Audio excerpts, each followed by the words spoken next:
Siblings of psychopaths, what is your experience with them? My brother was diagnosed with narcissistic personality disorder at 16. He's never had empathy. He hid and bullied others in school to get what he wanted. Doctors, therapists, medication, nothing made a difference. When he was 10, he started taking and selling substances. At 11, he forced himself onto a girl in his class and threatened her not to report it or else he would do much worse. I only found this out from him when he got intoxicated and said it as a joke. My parents called our version of CPS for help. When he was 11, he got more therapy, some inpatient stays, and his own social worker. He stole my dad's car when he was 12 and got picked up by the cops. He got his first charges at 14 for selling substances and assault. My parents were at their wits' end and agreed to have him placed in a group home for troubled teens for a year. He was kicked out shortly before the year was up. He came home and seemed to recognize in a clinical detached kind of way that he couldn't go on like this without ending up in prison. At about 15, he started being less violent, but he had insane delusions of grandeur and needed everyone to comply with whatever he wanted. If they didn't, he lashed out. My parents still made him go to therapy. He assaulted my dad and choked him because he didn't want to. My brother was 16, but also 6'3" and about 190 pounds. My dad died from a sudden aneurysm when he was 16 and he went off the rails completely. He got a 13-year-old girl pregnant, and she was kicked out by her mom. My mom took her in. The girl was not a bad person, just had some issues. So it wasn't that surprising that she'd date my brother who could be charming if his situation demanded it. He heard at our house a couple months later while she was still pregnant. That was the last straw for my mom. She kicked my brother out. We helped the girl find an apartment for her and the baby.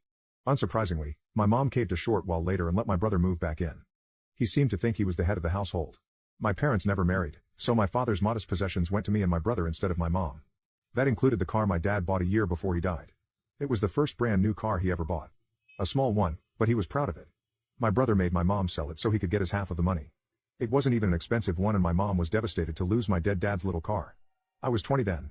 My brother was 17. He was verbally mean and basically tormented my mom mentally. He threatened to hurt me on a daily basis whenever I didn't do something or give him something he wanted.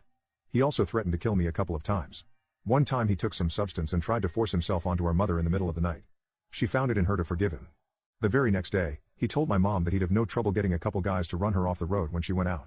When the threats got stale, he'd hurt me every couple weeks. There was one particular instance where I was actually afraid he was going to end me. He did his usual spiel of using me as a verbal punching bag because he had a bad day and I was just burnt out, didn't even react anymore. He hit me a couple of times and choked me. I have no idea how, but I fought him off, grabbed my phone and ran to the bathroom where I locked myself in before he could get to me again. He was trying to beat down the door while I called the cops. The cops did nothing and told me he lived there, so we'd have to get along, and since we both said opposing things, nothing would come of it. I insisted they take my statement. My mom wasn't home at the time, but she was a wreck anyway and couldn't deal anymore. A couple days later, my aunt came to visit for a couple of days. My brother was his charming, manipulative self for her. My aunt tried to pressure me into not pressing charges and was convinced by my brother that I gave myself the dozens of bruises and contusions I had. I wanted to take my own life at that point and gave my mom an ultimatum, me or him.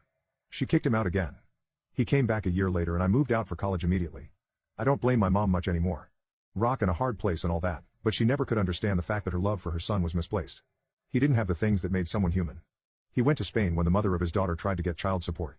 For some reason, his ex-girlfriend started letting him see his daughter, and the daughter flies to Spain with my mom once or twice a year to see him. Or used to. Anyway, she did this until he locked her in the basement in his house in Spain. What regret will you have to live with for the rest of your life? The fact that I killed an elderly man in front of his wife and basically his entire family. One night when I was in college I was driving to get some liquor for a party my fraternity was supposed to throw the following night. I was taking a street I was very familiar with to get back to my house. It was dark but the street was lit with street lamps. I remember that I looked at my radio for a second, just a second, not very long at all. But when I looked back up to the road there was a man crossing. I didn't have any time to react. By the time I saw him he had already hit the good side of my car and bounced off the side. I remember screaming and hitting the brakes, and the wash of horror of what had just happened. I'll admit I had thought about speeding away, but I pulled over to the side and ran out of my car to check on this guy. It was a horror scene. When I got to him his family was standing outside the restaurant he was leaving and they were all screaming and crying. He was lying on the side of the road with blood coming out his nose and mouth. His body was all disjointed and somewhat looked like a rag doll. That is when I knew I had messed up. Not only did I run into this man, but I also killed him as well. 2 other men were standing with him trying to see if he was all right and calling 911. All I could say was I didn't see him. I was frantic by the time it had said and what I had done. I sat on the curb across from the family and listened to their crying in agony while we waited for the paramedics to arrive. I sat there and sobbed while paramedics took him away in an ambulance. I had no clue what would happen to me. Would I be in jail for the rest of my life? I don't believe I've ever cried so hard and for so long. The worst part about all of it and what still kills me today was that his wife came over to me while I was distraught on that curb, sat next to me, placed her hand on my shoulder and said I was married to him for almost 50 years. We had a good life. Then she hugged me and said that she forgave me. After everything was said and done it was ruled that it was an accident.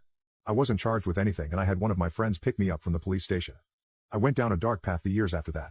I drank heavily, smoked a lot of za, dropped out of college in my senior year, and had to move back in with my mother and father because I couldn't hold on to a job. My high school sweetheart broke up with me because of my changed attitude.